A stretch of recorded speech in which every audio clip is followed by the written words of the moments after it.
Greetings and salutations, everybody. Welcome to my YouTube channel. My name is John Campea, and this is a companion video. Now, what are companion videos? Well, I'm often glad that you asked. You see, every day on the John Campea Show, Monday through Friday, we take the second half of the show to take live questions. However, we often don't have enough time to get around to all the live questions that get sent in, but I want to make sure those questions get answered properly in a video, so we gather them up and we address them here on companion videos.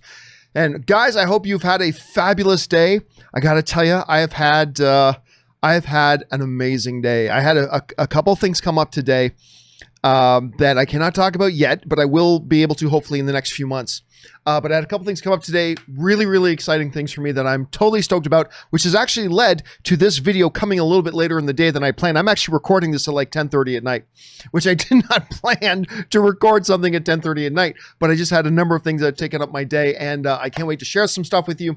But for now, we are here to talk about the questions that you guys sent in and to start getting caught up on those. So let's not waste any more time, and let's dive right into it. And the first thing we're going to get to here is John Redcorn, who wrote in, better actor, Gal Gadot, Olivia Munn, or Ron Jeremy? Kate, you know what? Taking the Ron Jeremy one out of there, I would be very tempted to say Gal Gadot, because Olivia Munn is simply a terrible actress. I don't think, and everybody knows, I am not a big fan of Gal Gadot's acting. I don't think she's a particularly very good actress, but she's not the worst in the business. She's not horrible, right? Olivia Munn, minus one role, and we'll get to that role in a second, I think is just dreadful. Except Olivia Munn was in this show that I'm sure a bunch of you guys saw called, I believe it was called Network. I think it was called Network. Anyway, and she was, without exaggeration, borderline awards worthy. Like, she's so good in that show. And she's in it with Jeff Daniels, who also is just amazing. She's so good in that show. I remember a friend of mine and I were talking, I'm like, what alien race came and stole Olivia Munn and body swapped her out with some, shapeshifter that looks like Olivia Munn? Because that acting Olivia Munn does in that show, I'm telling you, is absolutely top notch. And it made me wonder, after seeing her in that, it's like, what is the issue with all the other things? Because clearly she has the potential to be extremely good. Like I said, borderline awards worthy. Like, she was fabulous in that show, I thought. So what is the issue? Is it just never picking the right types of roles that fit her particular style? Is it a matter of being in the hands of the right directors or the right showrunners or whatever, who really know how to utilize what her gifts are and keep her away from the things that may expose her weaknesses? Has it just been picking bad projects? Has it been, or has it been she's just never cared about the other roles she's had? Because I'll tell you what, I thought she was amongst the absolute bottom of the least talented people in all of Hollywood. And then I saw Network and I'm like, wait a minute, who is this? Who is this? So based on that, I gotta go, I'll say that Olivia Munn is the better. For now, we'll see, but I would love to see her be able to follow up what she did in that show with something else equally as strong. It would be great to see. So who knows? We'll have to wait and see. All right. Jordan's Channel writes, just watch your original Avengers movie review. That's going back a ways. From way back, you said this movie will make you want another Hulk movie. 2020 crickets. I do remember saying that. I remember saying that when the first Avengers came out, because we all just saw the Hulk smash scene in Avengers and we were all buzzing. It's like, this was the Hulk people have been waiting to see for a long, long time. And I remember saying coming out of that, it's going to make you want to see a Hulk movie. And here we are in 2020 and no Hulk movie in sight still. Sigh. All right. Let's see. Daniel Hinoja writes, best late sequel, Blade Runner 2049 or Creed? Ooh, or etc. Others. I can't really think of any of the other ones off the top of my head. Those are two great ones. And I might ruffle some feathers by saying this, but I'm going to say, I think Creed. And the reason I'm going to say Creed is that Creed managed to do something like Blade Runner 2049 took us back to that world. And it was gorgeous. And what Roger Deakins did as the cinematographer on that movie is nothing short of mind-blowing. But Creed did the impossible. I thought that movie was destined to be a train wreck. And yet they revisited the world of Rocky while making it a completely new and fresh feeling movie with, Rocky taking on the Paulie role. And kind of passing on to the new kid, and I thought it was, I'm sorry, not Paulie role. Paulie would have been a very different role. He took on the Mickey role and training the new kid. And it was just such a great flow to it. I was very pleasantly surprised by the film. So I'm going to lead towards Creed. All right. Randul Oruna writes, "You're Canadian and a Villeneuve fan. I'm shocked you don't know about his film, Polytechnique. I am familiar with the film. It's based on his true story. I'm familiar with the film, but I have not ever seen it, to be honest with you. Disturbing film about the Eco Poly mass shooting in Montreal. Yeah, that was a movie that came out like 2008, 2009, somewhere around there. It came out right around the time that I was moving, just after I moved from Canada to LA. And to be honest, it really didn't play anywhere. It was really more of an art film in many ways. So you're right. There are a couple of Denis Villeneuve films that I haven't seen, some of his older ones that I really do want to get on and watch. And that one, obviously being based in Montreal, is definitely one that's on there that I'd like to see. All right. Tyler Van writes, thoughts on Death Sentence by James Wan. That's the 6 Degrees of Kevin Bacon. That's the 6 Degrees of Kevin Bacon movie. I'll be honest with you. It's not great. It's kind of for those of you who don't know what it is, it's kind of a death wish, like, what happens when the average man is pushed too far? What will he do to protect his family? And it's very visceral. I enjoyed it, but it's not like one of those films to me that I think about, oh, I got to watch that again once in a while. You know what I mean? It's not one of those, but it's been a beat since I've seen it, but I remember liking it. I actually really like Kevin Bacon. He did that short-lived TV series that lasted about 3 seasons where he was the cop with the serial killer who was in jail, then escapes, and anyway, who was like, had this cult following out. I'm trying to remember the name of it. I just remember, but I like Kevin Bacon very, very much. So I like seeing him in that. And it was just a movie that had more promise than what it actually lived up to, but still one I kind of enjoyed. All right, The Wakandan Forever writes, Hagler Hearns, who's your favorite boxer and fight? Well, honestly, this involves Marvelous Marvin Hagler, but it was Sugar Ray Leonard. And I remember as a little kid, my dad took me to see Sugar Ray Leonard versus Marvelous Marvin Hagler for the middleweight title of the world.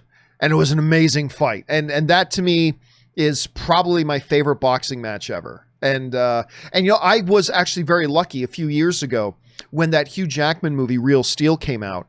I went to do the junket, and I did not know until I got there that Sugar Ray Leonard, who actually did the fight choreography for the movie, was there. And I got to sit down and interview Sugar Ray Leonard. It was like one of the thrills of my career doing that one. So I'm going to go that one. And the Hagler-Leonard fight is the one I'm going to go with. All right. Wakanda Forever also writes, to the super chatters and tippers, thanks for the great recommendations. I have cool new things to watch. Now I know, and knowing is half the battle. That's one of the things I say every day on the show is that one of the great things is people send in recommendations. Sometimes I go and watch what's recommended. Sometimes I don't. But there's always somebody who goes and checks out something that somebody recommends on the show.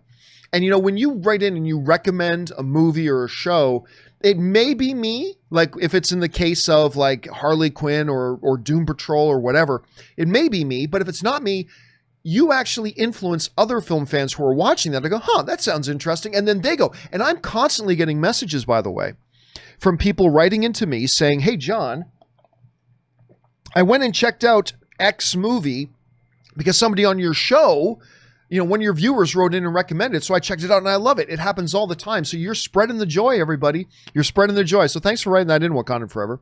All right. Sully writes, I think the reason to censor the butt, we're back to the Daryl Hannah thing again. I think the reason to censor the butt is because it introduces kids to the idea of sexualizing the human body, and parents don't want young kids open to it. Well, I mean, I think we got to be very, very careful about assuming to know why parents want certain things for their kids and why other parents want other things for their kids.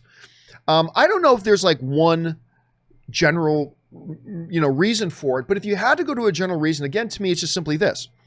Disney is all about their brand. They're all about brand. That's what makes them the billions and billions of dollars is their brand. And they have a product right now in a Disney Plus that they are marketing to families, and they're marketing to parents in such a way that they're saying to parents, you can put your kid in front of Disney Plus and you never have to worry about what they're going to see. Whatever your style of parenting is, whatever, you will never have to worry about what your kid's going to see. And like I've had some debates with some friends about this, and to me, what it comes down to is I am never comfortable as somebody who's not a parent. But even if I was, I'm never comfortable when discussions and debates start getting into the areas of people saying how other people should parent their kids, and I'm never for that. But I think Disney's just got their product. Whether that's their specific reason, Sully, I'm not sure or not. But I mean, they just want to be able to say to families who are buying this service, you can get Disney Plus and you never have to worry. You can plop little Billy down in front of it for 10 hours straight if you want, which you shouldn't be putting your kid in front of a TV 10 hours a day. But I'm just saying you can put them down for 10 hours in a row and you never have to worry about they're going to see. As a parent, you can trust us that we will not cross any lines for you as a parent. Now, the rest of us who don't have kids, we can discuss and debate about whether we want Disney Plus to be that or if we want them to be something else. But that is what they're going for. And it's hard to argue with results. The results seem pretty good so far. All right. Next up, Drew Larson writes, read the whole GQ article, John. Oh, I did several times. I read the whole GQ article several times through. You will see that your stance of zero commitment is wrong. No, it's really not. He talks about Batman much more. Yes. Let me finish this out. He talks about Batman much more. Don't base your argument on 2 sentences out of an entire article. Well, it's not 2 sentences. It's also what the impression of the guy who actually did, who I know, by the way, the guy who actually conducted the interview and was there with him physically in person. When it comes to the Pattinson thing, because you guys know it's really a rough one for me, because you guys know who watch my show, you guys know I have been the flag bearer. I have been the person carrying the Robert Pattinson as Batman flag. I came out of the gate when they announced him. I said, this is a great choice. We've had those debates about if you're only in for Twilight, you haven't seen High Life, and you haven't seen Good Times, and you haven't seen Rover, and you haven't seen Lost City, and you haven't seen this and that. You haven't seen all this incredible body of work. He is a great actor. He is a great actor. And not taking that away. And all this other stuff he's talking about in the GQ article is just him doing what he always does. Yeah, he's doing his regular thing, but he doesn't want to go outside of his comfort zone. He doesn't want to put in the work. He doesn't want to sweat. He doesn't want to lift weights. He doesn't want to do the things he can do to get himself into the best physical shape that he can get into. Again, I don't want him to look like Dwayne "The Rock" Johnson. Oh, it'd be cool if he did, but he's never going to look like Dwayne "The Rock" Johnson. He's never going to look like Hugh Jackman did at the peak of his Wolverine days, but he doesn't need to. All we want him to do is just work hard and look the best he can for that role. And when you're in lockdown, just be working out every day, like Zoe Kravitz is, like Gal Gadot did to get in shape for Wonder Woman, like Alicia Vikander did, like Chris Evans did, like Chris Hemsworth did, like on and on and on and on and on and on and on. And it's that stuff. It's like, no, that's not what I do, so I'm not going to do it. And I got to tell you, as somebody who is a fan of Robert Pattinson, as somebody who has cheered the loudest with him being cast as Batman, I found that incredibly disappointing to read those words. And it's not out of context. It is what it is. And all that other stuff is just stuff he would do anywhere because that's in his comfort zone. But yeah, I was very disappointed with it. I was very disappointed. And like I said in the show this morning, different people are going to have different points of view on that. And that's great. We're all supposed to have different points of view. But I, who has been a bigger fan of the Robert Pattinson's casting than any of you, I was very disappointed to read that. Pissed off, to be honest with you, that this guy who is gifted so much to take it for granted like that. I was upset by it. I still am. As a fan, I'm still am. Anyway, Patrick Conway writes, on Twitter, it seems Rob Liefeld is a little bitter that Marvel doesn't want him involved in Deadpool 3, even taking credit for Deadpool's success. Listen, I've heard a few people writing into me about that.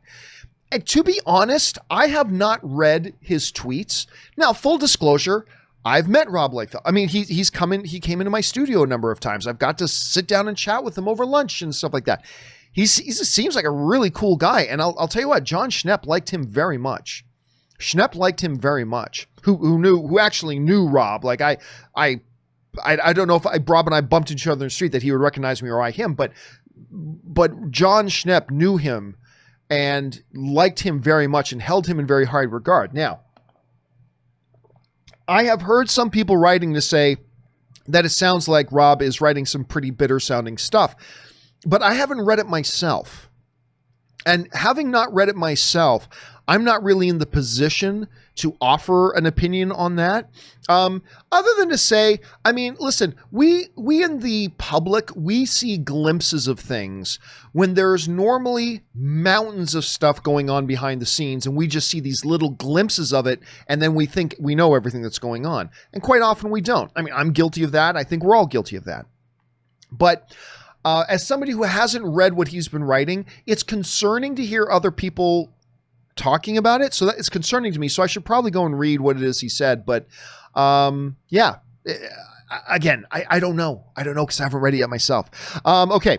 Justin DHDHD writes, when will Disney Plus Marvel shows be released? It's impossible to say. They haven't even finished shooting. And right now, all production is locked down. We did a story on the John Campea Show about how it looks like the UK may be opening up film and television production again, which if that's the case, I know Marvel will probably move very quickly to probably shoot some stuff out there.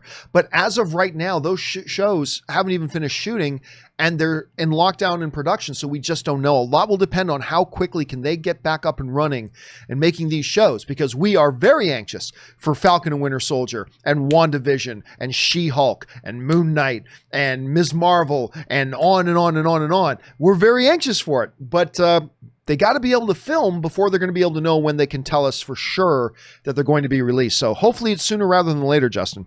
All right. Neo Maxi Zoom Dweeby 1 writes, couldn't Cap's timeline change in Endgame precipitate a scenario to where Hawkeye jumps instead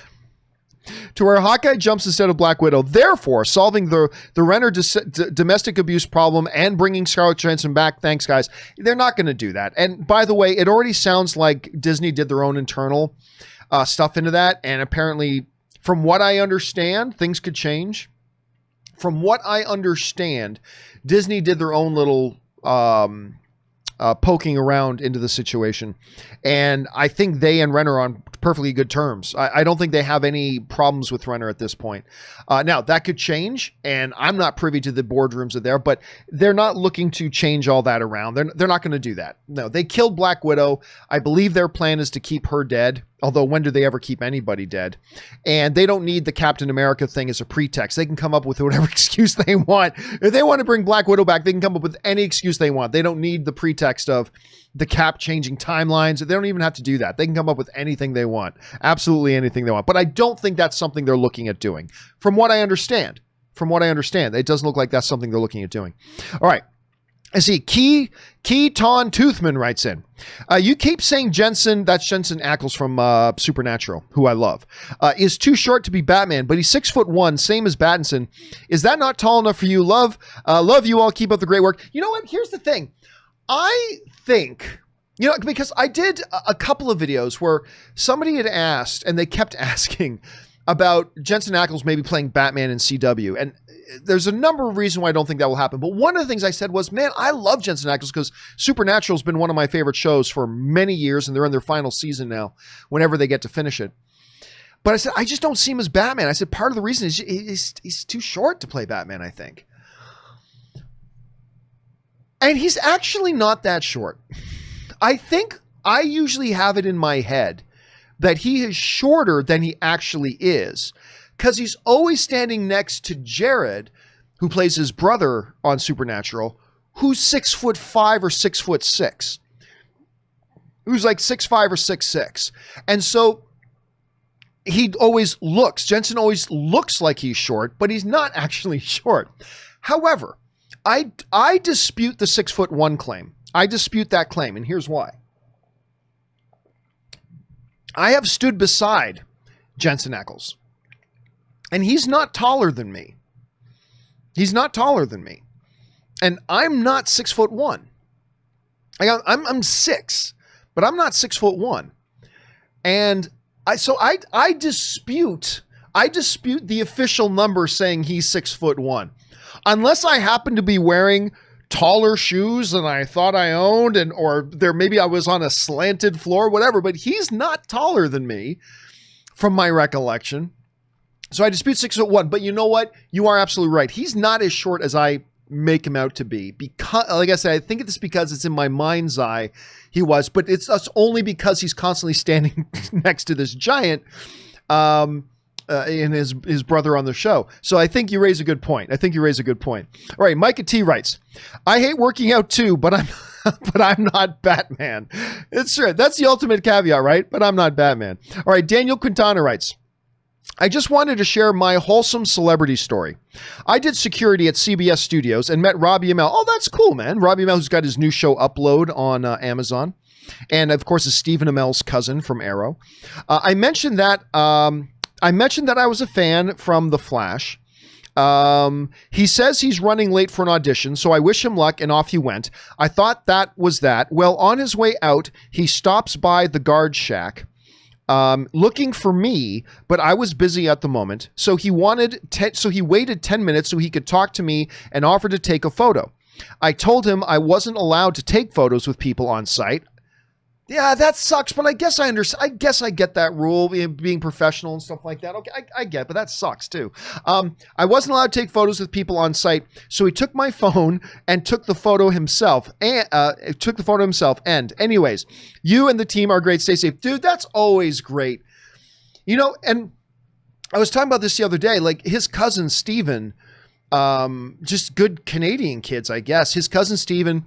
I mean, he was so nice. He actually he was on set recording Arrow, and he walked off set, went into his trailer, still in his full makeup and everything, his Arrow makeup, and recorded a birthday message for my wife, for Anne.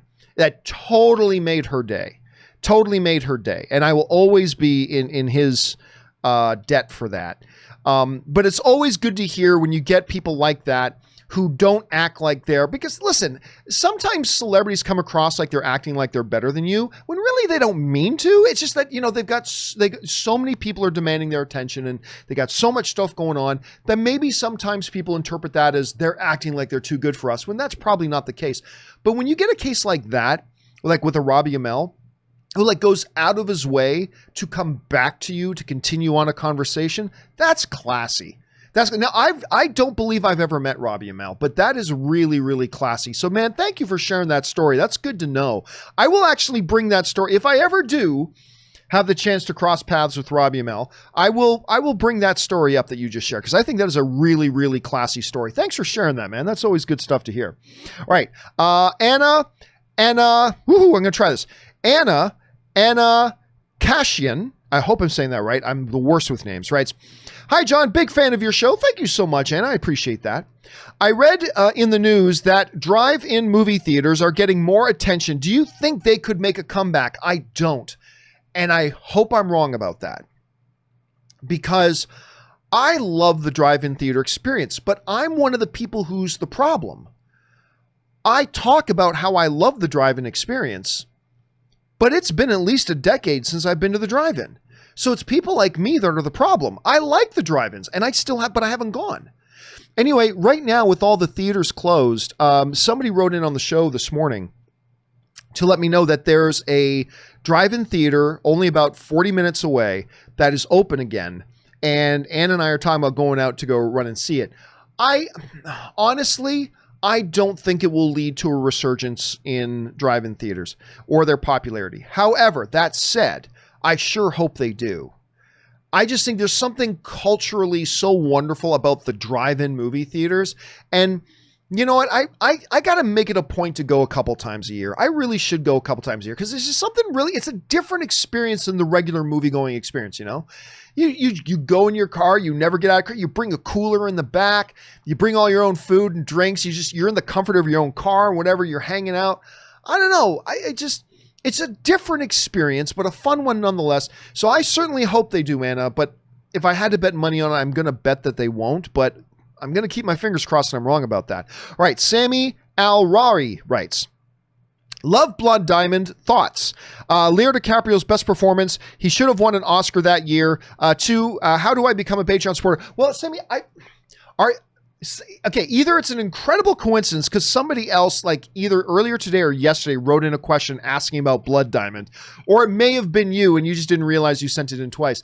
But, you know, Rob and I talked about, by the way, Jaimon Hansu in Blood Diamond was also fabulous. Actually, both Leonardo DiCaprio and Jaimon Hansu both got Academy Award nominations for Blood Diamond. And Blood Diamond got like 5 or 6 Academy Award nominations. It did not get nominated for Best Picture, which I thought it did, and it didn't. Got a bunch of nominations and it didn't. But yeah, I like that one very much. And I'm first of all, thank you very much for even asking how to become a Patreon supporter. The best way, if you look in the description of this video, you'll see a link to our Patreon page, which is at patreon.com/John Campea. And once you go there, you can see and you can sign up to be a Patreon supporter there. So I'm just even touched that you asked about it. So thank you so much for that, Sammy. All right, next up, Brian Wensloff writes, so if Amazon did buy AMC theaters, we talked on the show the other day about the fact that there are reports going around in the legitimate trades, like Hollywood Reporter, Deadline, that Amazon had some discussions with AMC about possibly buying AMC, which caused AMC stock to spike. And my wife, who had bought a bunch of AMC stock, made her very happy. Anyway. So if Amazon did buy AMC theaters, that would bring a whole new meaning to Dolby Prime. Because of course you got Amazon Prime, and the best theaters at AMC theaters are the AMC Prime theaters and the Dolby Prime theaters, all on AMC. It's perfect synergy, Brian. It's perfect synergy. It was destined to happen. You know what? I don't know that Amazon's going to buy AMC. As a matter of fact, I can think of a dozen reasons probably why it won't happen. But I think it would be a pretty cool move if they did. So I don't actually even think it's going to happen, but I'm going to sit here and hold out hope that it does, because I think it would solve a lot of problems, and I think it would be a really interesting opportunity for Amazon, but we'll have to wait and see. Okay, J Meister 25 writes, imagine Chris Evans saying, yeah, I'm playing a super soldier, but I'm not going to work out, whatever. Screw you guys, I'm going home. That's what this is. I don't know that it's that extreme, you know. I think I don't think it is abrasive. I don't think it's Robert Pattinson saying, screw you, I don't have to do that. I don't really think that's him doing that, but I think it's laziness. I do think it's just complete laziness. When you're being paid millions of dollars and all these other actors, some of whom are better actors than you, see the importance of that, of putting in that work and doing all that kind of stuff. I just think it's laziness. And when you get given an opportunity to play a character like the Batman, I think you should thank whatever gods you worship that you get the opportunity to play the Batman, and that you should be willing to do whatever to live up to your potential to be the best you can in that role on every level, performance, mentally, and physically. And if you're not going to do it, that shows me you don't have a lot of respect for the character, or you don't have a lot of respect for the fans of that character. I don't know. And it bothers me. However, I don't think it's quite as bad as that, Jay Meister. My opinion is that it's not as bad as that, but it's still upsetting. Like as a fan of Robert Pattinson, it's upsetting to see that kind of an attitude, but that's just me. All right. Joe Pat 87 writes, I see Rob's fantastic Planet shirt. Rob always has the best shirts. Rob always has like these great creative fun shirts. I gotta ask him where he gets them from, because he always has really good ones. All right, Matt Wright writes, hey, I'm a Brit currently in LA. Well, I'm an expat as well living in LA. All right. Always fascinated by people's favorite British shows. Mike, because we talked a little bit earlier, somebody wrote in and asked what our favorite British shows are, and I listed off a couple. My favorite current, years and years, Doctor Who, of course, and Fleabag. Fleabag, like, is a show that came out of nowhere. I've seen one episode, and it was the series finale. And that's it. That's the only episode I saw. That is a show that came out of nowhere. Like, one day I never heard of Fleabag. The next day it's winning all these Emmys and all these Golden Globes and all these accolades and all this kind of stuff. And it's like, where the hell did this show come from? Anyway, my wife Ann and our friend Corey, they started getting into it and they just love that show. They love it. So finally, like one day I was home and they were watching the series finale. So I just sat down and watched it with them. And it was really heavy. She said, yeah. This finale is perfect for the show, but it's very unlike the rest of the show. So at some point, I need to sit down and watch the rest of Fleabag myself. Because, I mean, with all the awards and everything, I've heard nothing but amazing things about it. All right. NKS3432 writes, Tony wanted to go out on his shield. Do you think Herb... Oh, you're talking about the MMA fight between Tony Ferguson and Justin Gaethje. Tony wanted to go out on his shield. Do you think referee Herb Dean did the right thing in stopping the fight? Oh, hell yes, he did the right thing in stopping the fight. Hell yes, he did. Listen, this is a rough... and mixed martial arts is a rough and brutal sport. All right? It is a rough and brutal sport. I remember... like my first day, it was either the first or second day that, was it first or second? Hold on a second. I gotta look something up here now. Anyway, Herb Dean, the number one job of a referee, you got to understand, the number one job of a referee is to protect the fighters. That's their number one job. Protect the fighters. You know, you give them a chance. You let them go if they say they can go. But if you as the referee, your primary job is to save fighters sometimes from themselves. Because that fight, what Justin Gaethje was doing to Tony Ferguson, he was just cracking him over and over and over and over and over and over again. He was just cracking him continuously. And Tony Ferguson's toughness is amazing. But by the time you got into those later rounds and Justin unleashed 3 or 4 more big bombs and haymakers that landed flush, you see Tony started to stumble around and shaking his head. And it's like, if you're a referee and you don't stop that, you shouldn't be a referee, right? You should not be a referee. It's just that simple. Tony was beat. All right. He had lost the fight. It had been over for a good round and a half. It was already over. He clearly showed he had no answers for Justin Gaethje. He was done. There was no point in letting that fight continue. There was simply no point. Now, the Cejudo Cruz fight. Yeah, I thought that one was a little bit of an early stoppage. But that Ferguson fight, I mean, no, that fight had to be stopped, man. That fight simply had to be stopped. Because, listen, you're going to get hurt. And sometimes when you get hurt, you don't even realize you're hurt, right?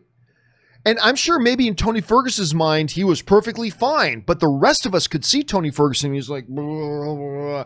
And the referee sees that, and the referee's got to step in and say, stop. Anyway, what I was going to say a little bit earlier was that I remember like my first day at Randy Couture's when I was training at Randy Couture's. Like one of the first day they said, look, we follow all safety that we can here. But the reality is, you know, if you do this for any length of time, you're going to get hurt, right? The important thing is to not just acknowledge that you're hurt, but listen to when other people tell you you're hurt. Listen to when other people tell you you're hurt. Because you may not sense it or you might not even feel it. You can't see yourself from that outside. I think Tony Ferguson, yeah, he wanted to go out on a shield, but as far as I'm concerned, he did go out on a shield. That was one of the gutsiest, toughest exhibitions. He took about, without exaggeration, 30 or 40 shots. where almost any one of them would have knocked out a lot of other guys. He took 20, 30, 40 of those shots and just kept going like a Terminator until eventually it caught up with him. And I can't remember if it was the 4th or the 5th round or whatever, but you could tell he was done, man. Yeah, that stoppage was absolutely 100% the right stoppage. There's no doubt about it. It was 100% the right stoppage. Anyway, but it was a hell of a fight. And I'd be up for seeing them having a rematch. Let's see. NKS also writes, what's next for Ferguson? Is he done? Oh, no, he's not done. Unless that fight gave him brain damage, but that never happens in MMA, really. But no, he's not done. He just lost to Justin Gaethje. Guess what?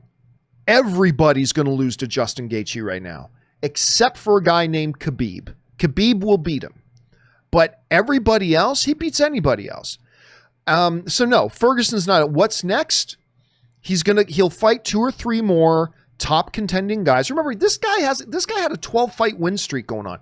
He will fight 2 or 3 top ranked guys. And if he wins 2 or 3 against top ranked guys, guess what? He's right back in the title picture again. So he'll be good. He'll be fine.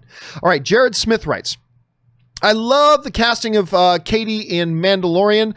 Do you think we will see her face, or will she be in a helmet? I think we will see her face. I mean, because after all, like if you look at her character, Bo-Katan, who she also voiced in the animated series, you always saw Bo-Katan's face.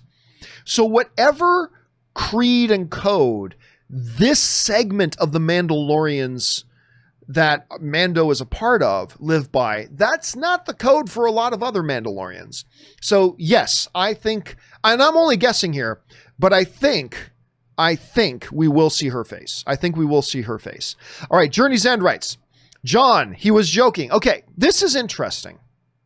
Now, for those of you who maybe didn't watch shows, he's talking about the Robert Pattinson thing. This is interesting because in the discussion about, and you can tell people were very passionate about this topic because my video this morning, I cannot remember the last time I had a video that had this many likes and this many dislikes all at the same time. So people were clearly very, very passionate this morning, which I love seeing. But what's interesting to me is that those trying to defend Pattinson are actually in 3 very distinct and very contradictory groups. Here's what I mean. You get one group of people, and this is the minority of them, but you get one group of people saying, no, we just misunderstood what he said. But I don't think that one holds any water. No, we didn't misunderstand what he said. What he said was pretty clear. So that leaves you with these 2 other groups of people that have completely contradictory approaches in their explanations about, what it is Pattinson said. One group is Robert Pattinson was completely justified in saying what he said, that he's not working out, that he's right. We shouldn't play into this image that, if you're going to be a movie star or whatever, you have to be totally jacked and totally yoked. And so Robert Pattinson was absolutely right. And there's an argument to be made for that. There is an argument to be made for that. I disagree, but there is an argument to be made for that. So I respect that. The other and maybe slightly larger group of people have a completely contradictory explanation to what that first group does. Because the first group is, no, he's dead serious, but he's right. Then the other group is, oh, he was just kidding. He was just joking. Because there have been a couple of instances before when he's kind of like joked around with when doing interviews and things like that.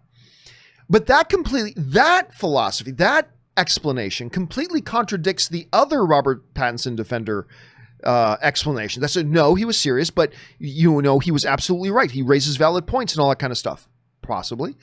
And then you have the other Robert Pattinson defenders who completely contradict what they're saying by saying, no, he was just kidding. It was a joke. I don't buy that. And here's the reason why I don't buy that. Although there is an argument to be made for that as well. I don't agree, but there is an argument to be made for that. But here's why I don't buy the whole he was joking thing. The person conducting the interview who was there physically in the room with Robert Pattinson, and was physically there. I wasn't there. You weren't there. None of us were there. They were there in the room with him and talking to him and hearing the answers. And they were convinced he was not joking. And it wasn't just like he said, oh yeah, I'm not even working out. It actually went on. And he said, because he gave an explanation for why he felt like he shouldn't be working out. He's saying, actually, I believe actors who do work out constantly are part of the problem. And then he cited some history. He said, look, go back to like James Dean, like one of the greatest movie stars of all time, who Robert Pattinson idolizes. And true, like one of the great like auras of the Hollywood stardom, one of the great mythoses in history, James Dean, right? You know, and so he brings up a historical reference to his point. Like you look at James Dean, he was never ripped and jacked and stuff like that, and point to a lot of movie stars. You can point to a lot of movie stars at that time and make that point. And then he goes on to reference like my own movie star. I was talking to Zoe's, I almost said Zoe Saldana, Zoe Kravitz. Wouldn't it be funny if Zoe Saldana was in Batman? And she's working out 5 a week, I should say. And, you know, I'm barely doing anything. There was nothing. And again, I'm not saying that it's impossible that he could be joking, because I'll tell you what, if we find out he was joking, like somehow we find out definitively he was joking, my first response is, whew, because I am so excited about, you guys, if you've watched my show, you know, I am so excited about Robert Pattinson playing Batman. I thought it was inspired casting. I think he's a tremendously gifted actor, and I think he can bring a lot. And he's young enough that he can be Batman if the franchise works. He can be Batman for 12, 14, 15 years. I mean, I'm not saying that he will play the role for that long, but if it works out, he could. He's at that age that it would be kind of perfect. Anyway, so if it turns out he's joking, believe me, there's nobody who wants to find out definitively that he was joking more than me. I hope that's the case. I hope you are right. But I'm just saying, from where I'm sitting, as somebody who wants to believe he was joking, there's simply nothing there that really says he was joking, or to make you really think that. There's nothing definitive there that other than wishful thinking, which is kind of what I have right now. I'm wishful thinking that he's joking, but other than wishful thinking, there's simply nothing empirically there that really seriously suggests that he was joking. When you look at the structure of the conversation and the fact that the interviewer did not believe that he was joking at all. So I don't know. I think, again, I kind of dismiss the philosophy that we just misunderstood what he was saying. I dismiss that. I think the two positions on Pattinson that I think have some merit to them are Pattinson was making a valid observation about the state of Hollywood and the physicality and all that kind of, and he was making a valid observation about that. Again, I disagree, but I think there's some merit to that argument. Then the other argument of he was speaking in jest. He was speaking in jest. I disagree. I don't see anything that suggests that, but I think there is some merit to that when you look at his history. So I just find it funny that you got these two groups of people both wanting to defend Pattinson, but they completely contradict each other. So I just kind of find it odd. But anyway, hey, listen, he is a phenomenal actor. I've said that repeatedly 1,000 times. I am still excited for the movie. I'm just, as a fan, tremendously disappointed to hear the things that he said. And fingers crossed that we find out he was kidding. But Journey's End, there's nothing there to really suggest that from what I can see. But hopefully you're right. I hope you are. All right, Deacon Batista writes, how come nobody complained about Michael Keaton looking like a guy who never lifted a weight in his life when his receded hairline? Lay off Pattinson. Well, I think because when Michael Keaton played Batman, it was a completely different era. It was a completely different era at the time.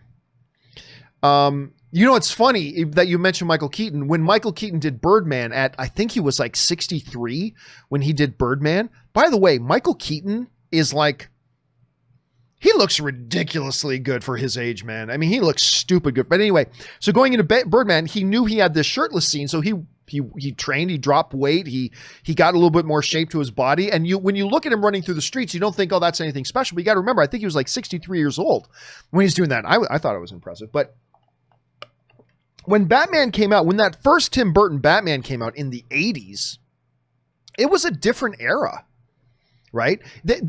What we come to expect from those who play these iconic characters hadn't formed yet.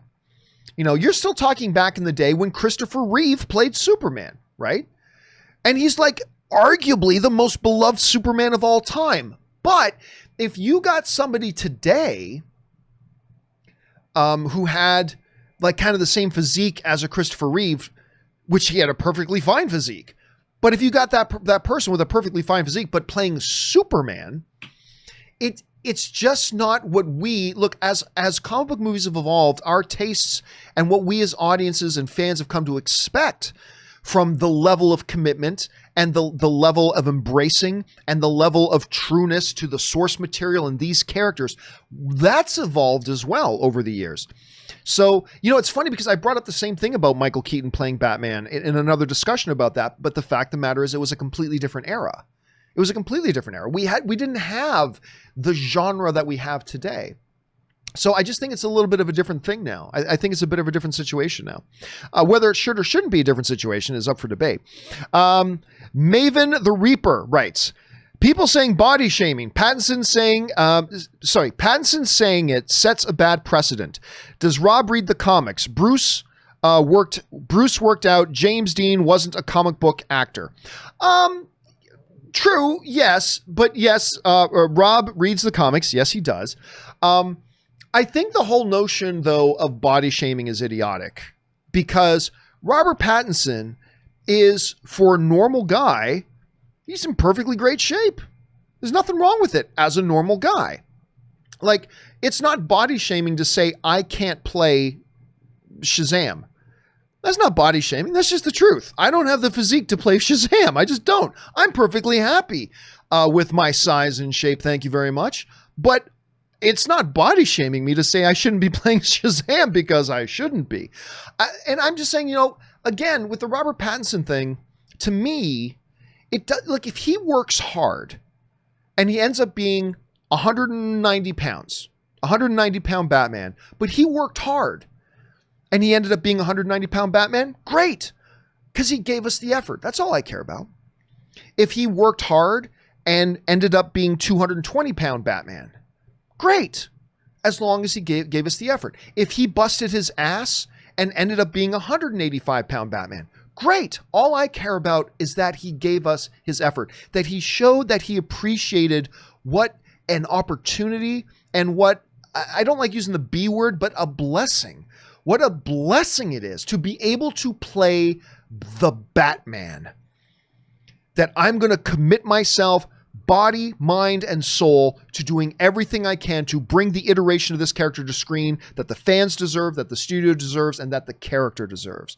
And if he puts in that blood, sweat, and tears, and he ends up being 185 pound Batman, great. Then we have a 185 pound Batman who busted his ass to give us the best he could. And I think as a fan, that's all we can ask of. Just give us your best effort. That's all we can ask. You know, I talk a lot about how actors don't owe audiences anything except their best effort. You know, if we're going to pay our money to go see them in movies, we have the right to demand their best effort. And, you know, when I see a guy who gets to play Batman saying, we're in quarantine and the studio's trying to send him trainers and he's not listening to the trainers, he doesn't want to exercise or work out, man, that's concerning to me. Other people see it differently, which is great, but that's concerning to me. It really does. But yeah, James Dean wasn't a comic book actor, but he was iconic. And I think, you know, Robert Pattinson has a real appreciation for Hollywood history. You know, one of the things that surprised me a lot about Robert Pattinson is the fact that he's kind of like Tiger Woods when it comes to golf. Tiger Woods isn't just a great golfer, but he's like a walking history book of golf, right? Robert Pattinson knows surprisingly a lot of Hollywood history. And I think he's an appreciator of Hollywood history in that. So that's why I think he probably brought up the James Dean situation. All right. Mavis the Reezer writes, these haters isn't trigonometry. This is not calculus. He's playing Bruce Wayne, a man in comics at the peak of human conditioning, lazy. Yeah. I mean, I agree. Listen, when you talk about Batman, Batman is supposed to be the absolute pinnacle of human physical conditioning. That's what he is. You can't possibly be a regular non-meta-human human being who is physically stronger or as fast or whatever. He's just the peak of it all. That's what he is. And again, I don't think that means you have to get somebody like a Dwayne "The Rock" Johnson to play him. Just whatever actor you get, as long as they're a talented actor, that's the most important thing. Now that you've got the actor, work out really hard just to be in the best physical shape that you can be. Just give us the best you can be, and that'll be good enough. That'll be good enough. So, I mean, that's kind of my attitude on that. Ross Pitt writes, more like Robert Pattinson, am I right? I paid $5 to make a stupid fat joke. What is wrong with me?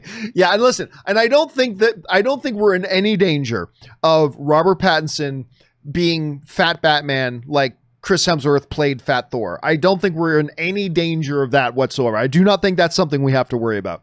All right, Jose Sanchez writes, hey, I love you guys. I just started theater school and I'm putting myself out there. I'm moving to California next year once I have a good resume. That is awesome, Jose. Look, seriously, I'm constantly talking on the show. If you've got a dream, if you've got goals, don't just sit around and wait for somebody to come along and hand it to you. Do something about it. Take action. Do something every day that gets you closer. The fact that you're taking that step and pursuing what it is you want to do is awesome and admirable, and congratulations to you, sir. That is awesome. I hope you have a really successful ride ahead of you. All right, Derek Klingel writes, remember when Keaton was so excited when he started Birdman and he was the same size as he was with Batman? He was way past his prime. I agree. I was just brought up Birdman. I just brought that up. Keaton is, I don't know, man. Keaton is like some kind of immortal. There's some kind of way, like he clearly looks older than he did when he was in Gung Ho or Mr. Mom or whatever. But with a lot of actors as they get older, their mannerisms also change, right? Of course, we grow, we develop, whatever. We change. That's life. But it's something about Michael Keaton. Then when you see him doing lines today, other than the physical differences in his appearance, you could swear it's the same Michael Keaton from 1980. I mean, he's just got this ability to do that, which I think is a testament to his longevity in the business. Michael Keaton is just amazing, man. All right. Jay Veteran writes, John, I met you at the AMC conference in Atlanta along with John Schnepp. That was a good week, man. I had a really good time in Atlanta that week. That was awesome. R.I.P. I was like, R.I.A. Okay, R.I.P. my sweaty brother. It was a great pleasure. I take issue though with your assessment, and that's the great thing. You're allowed to. That's what movie discussions are supposed to be. We're supposed to have different opinions and discuss them. So good on you for that, and thank you for reminding me of Atlanta. That was a really, really great trip. All right. Jay also writes, Disney Plus yesterday versus Netflix. Imagine if all of Nat Geo, ESPN, Hulu, AMC, or ABC content, Disney/Fox movies, and ABC content itself was all on Disney Plus. It looks like it's continued. It would make Netflix content like Child's Play. Oh no, it wouldn't. Netflix has an infinitely larger library than Disney does. Now, you got to keep in mind though that a part of Netflix's upper hand is that a lot of the content on Netflix is licensed content. Like, it's not the content they created. They've spent the last number of years going all in on creating original content too. But the vast majority of Netflix's library is their non-original stuff. It's programming other networks and studios created that they license to have on Netflix. But that being said, they still have a infinitely much vaster library, much vaster library. I just ask that you fairly represent levels of content of both and maybe instead request Disney move more. I don't know what you mean by request Disney move more. I'm not quite sure what you mean by that. But listen, Disney Plus has a very impressive library coming out of the gate, right? The problem I have with Disney Plus right now, and I'm still a subscriber. The problem I have with Disney Plus right now is we're going on 6 months and we've essentially got Mandalorian, which was a great way to launch. But essentially that's it. I mean, they put out a 7th season of Rebels, which appeals to some people. They've got, other shows like the cooking show, Be Our Chef, and the shop show, and like these small things, but that will appeal to certain people. But the big marquee properties, we're 6 months in almost, and we still only have the one original, Mandalorian. And it's great, but that's still it. And I just feel like, and yes, some people will say, yeah, but the COVID-19 shutdown. Yeah, I get that. But I feel like they should have been prepared to have another marquee show launch like 2 weeks after Mandalorian ended, and then be ready, and then have another one launch after that. Instead, like, Mandalorian ended, and then we're sitting around for 6 months.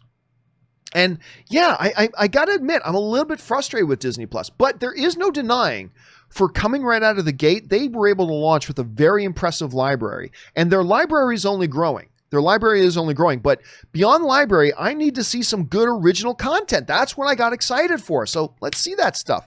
All right. Daniel Cruz writes, Pattinson saying that that method acting, getting into the role of a playboy before Bruce Wayne really became the ripped veteran Dark Knight. That is a perfect way that could be, Daniel, the best explanation of it that we've seen so far. That could be the best explanation we've seen so far.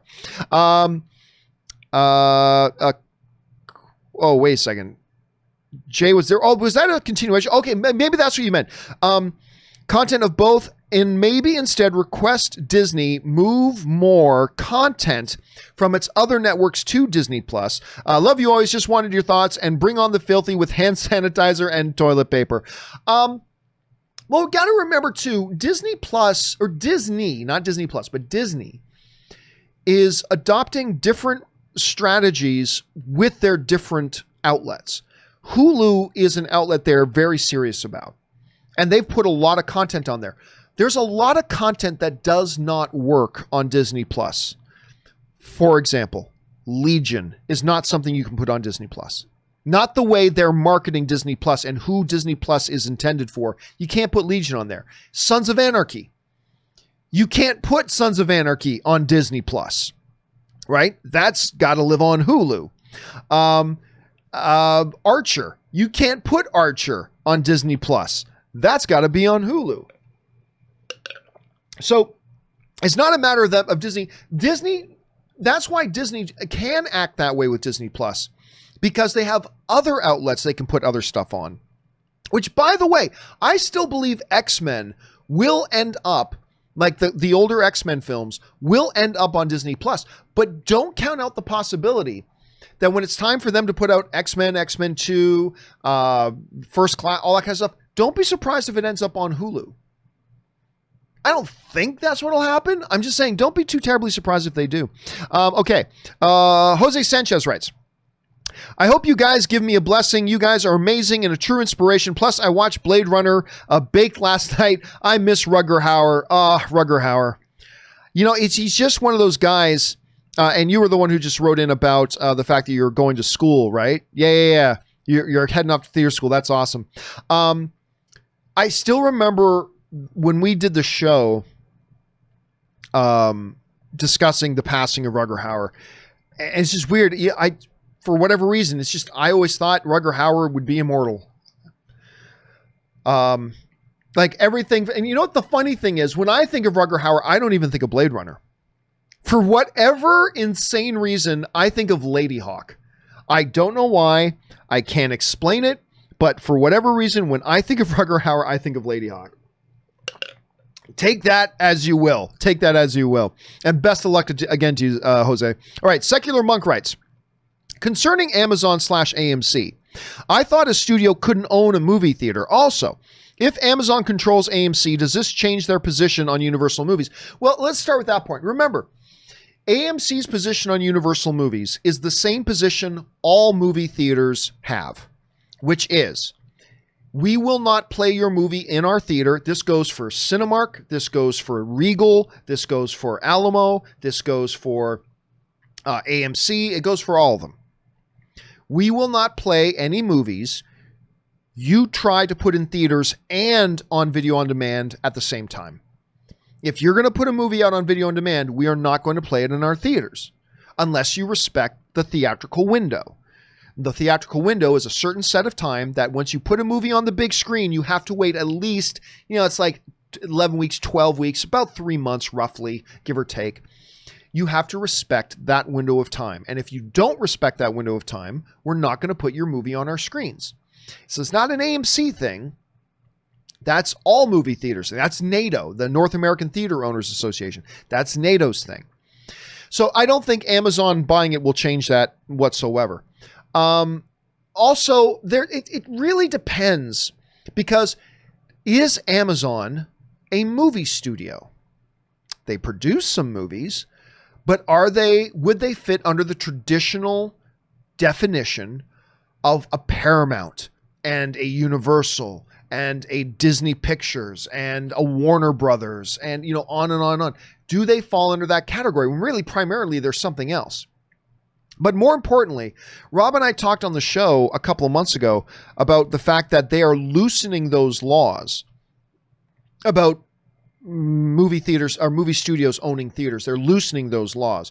The thing is, don't expect to see any other studios really get into the movie theater business, because they know it's not a profitable business. So they probably won't want to get into it themselves. They'd rather some other companies run the theaters. But for Amazon, it could be a very unique synergistic partnership. So it'll be interesting to see how that kind of all evolves out and how that happens. NKS 32 writes, in my opinion, Justice League Dark Apocalypse War is the Justice League movie they should have built up to. Awesome if you love darkest timeline stuff. It's interesting you write that, because somebody else wrote in on the show earlier today and said they didn't like it. So it's really interesting to hear the different points of view on that. I still have not watched myself. I probably won't watch it. Maybe I'll watch it. I don't know. But it's just interesting to hear different points of view on the same thing. Thanks for writing in your thoughts on that. DJ Infa Desert Eagle Int writes, Tyson? Oh, Mike Tyson. Do both versions and let people make their mind up. Double dip. Financially, that has to be a win, surely. Oh, yeah, no. That would be a total financial disaster. So what he's talking about is, earlier, somebody brought up the idea of a Mike Tyson biopic, which would be intriguing. The problem, though, of course, is that Mike Tyson is such a polarizing figure that it raises the same problems that a potential Michael Jackson biopic poses. How do you address those very sensitive issues? Do you address them as if he did those things? That'll piss a lot of people off if you do. Do you portray it as if he didn't do those things? That'll piss a lot of other people off. Very similar to the Michael Jackson situation, right? I just don't see a win for doing it. And no, the answer is not make two versions, double your expense, and somehow think that's going to make your money. It's not. It's a total automatic lose. That's why they would not do it. It would just piss everybody off. But listen, I'm not going to lie, man. I would be interested. I'd be interested in a Tyson biopic. I would be interested. All right. Nemanja Jovanovic writes, have you seen Pick of Destiny with Jack Black? Yes. It's Tenacious D in the Pick of Destiny. Tenacious D in the Pick of Destiny. With what other movie can you find the devil playing drums? Right? I like Pick of Destiny. It's not like what's a good, it's not like Bill and Ted level classic. Not at all. It's an enjoyable little movie. It's not one I revisit every year, but I like Pick of Destiny. I do. I like it. I like Jack Black. What can I say? Let's see. Joseph L. writes, is it possible that Disney moving up Hamilton, because we just talked about how they literally took Hamilton that was supposed to come out in theaters in October of 2021, and now they're just going to put on Disney Plus in July, like this July. Anyway, is it possible that Disney moving up Hamilton had to do with the situation that theaters are in as well? Could they have had a theatrical window type agreement to wait until the show had made more money on Broadway and on tour, which they can't now anyway? I don't think so. Your pattern of thinking there is sound, but the reason I don't think so is because Broadway will come back, right? This movie wasn't supposed to come out till October of 2021. Broadway is shut down right now. It'll be back. Whether it's in 2 months, 3 months, 4 months, whatever, it'll be back long before October of 2021. Broadway will be back long before October of 2021. So I really don't see that. What I really do see this as an issue of, and I could be wrong about this. I'm just saying this. I'm really convinced that What the motivation behind this was exactly what we were talking about with Disney Plus having no original content right now. They need a big, sexy, original content exclusive to Disney Plus to drop on Disney Plus. And Hamilton's like one of the hottest things in the world. They've already bought the rights. It's done. It's just sitting there waiting to be played. And so for them, I think it was a very strategic move on their part to go, look, we're suffering right now. We're getting a lot of subscribers, but we could be getting faster rates of subscribers if we were cranking out original material right now. And they're in a really tough spot. And so I think that really had more to do with the decision than anything else. There could be some real validity, though, to what you're saying, Joseph. But I still think that the primary motivation here was they're desperate for original content. They had nothing else to play. They've got Hamilton. It's sitting there. So they probably swung some deals and just moved the deal up. But again, you raised some good points there. Good point there, Joseph. All right, anonymous viewer writes, simply, Anne with an E is beautiful. Now I'm 22 and a man, and I'm not ashamed to admit I cried every single episode. Definitely recommend watching. Yeah, Anne with an E is, of course, based on Anne of Green Gables, one of the great pieces of Canadian literature, based in the province of Prince Edward Island, this tiny little province, but one of the most beautiful places on earth, with red sand beaches. It's just one of the most gorgeous things you've ever seen. And it is it's a national treasure. Anne of Green Gables is a national treasure. So when I started seeing the billboards around for Anne with an E, I thought, a little bit of Canadian culture coming up here. Look at that. I'm glad you like the show, man. All right. BMC writes, should Warner Brothers and Disney consider opening Tenet and Mulan on the same weekend? No. Right now, getting people excited for the movies is more important than opening weekend box office. Maybe a joint marketing campaign to rev up excitement for the theatrical experience. No, and there's no need to, because listen, Warner Brothers opening Tenet, one of the advantages for them opening now, or at least in July 17th, still 2 months away. But one of the advantages for them opening was the fact that they don't have any other competition. With fewer people going to the movies because of concerns about COVID, with fewer showtimes and limited seating capacity, it's going to be like 25% seating capacity. There's only so much money Tenet can make. But if it's got a whole week to itself, it's going to make a good amount of money. Even with all those other things being true, if it's got the theaters all to itself, for the most part, it's going to make a good amount of money. Mulan is opening just 1 week later. I believe it's just 1 week. Yeah, like 1 week later, Mulan comes out, right? So now you got back-to-back weeks with things coming out.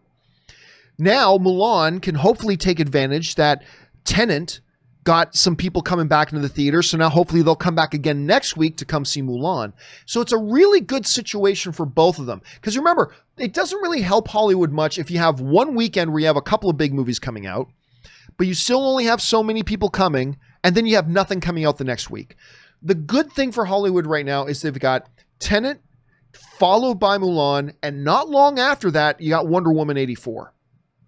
So you don't just need some big movies, you need some sustained big movies coming out, right? That might even be more important than just trying to blow your load proverbially, trying to blow your proverbial load too much on just one weekend and putting all the big movies on one weekend, because that's not going to get more people into the theaters who are still nervous, right? Got to ease them into it. And I think the strategy of prolonged releases is probably the way to do it. We'll find out, though. We'll find out, BMC. I like the way you're thinking. All right, and the final thing is Jermaine Walker sent in a $100 super chat. Jermaine, thank you so much for supporting. He didn't even send in a question, just sent in a super chat to be supportive. Thank you so much, Jermaine. I really appreciate that. Thank you for supporting the content that you enjoy watching. All right, guys. That'll do it for this installment of the companion video. Thank you guys so much for being here and watching. And a special thank you to all you guys who sent in the questions. Number one, because you gave us great fun things to talk about. But number two, you supported the channel while you were doing it. And all of us here, myself, Robert Meyer Burnett, Jonathan Ray, Aaron, all of us, thank you guys very much for your support. All right, guys, that'll do it for me. Don't forget, it's actually from when I'm recording, it's just 9.5 hours from now. The next episode of the John Campea Show launch. We hope to see you guys there. That'll do it for me for now. My name's John Campea, and until next time, my friends, bye-bye.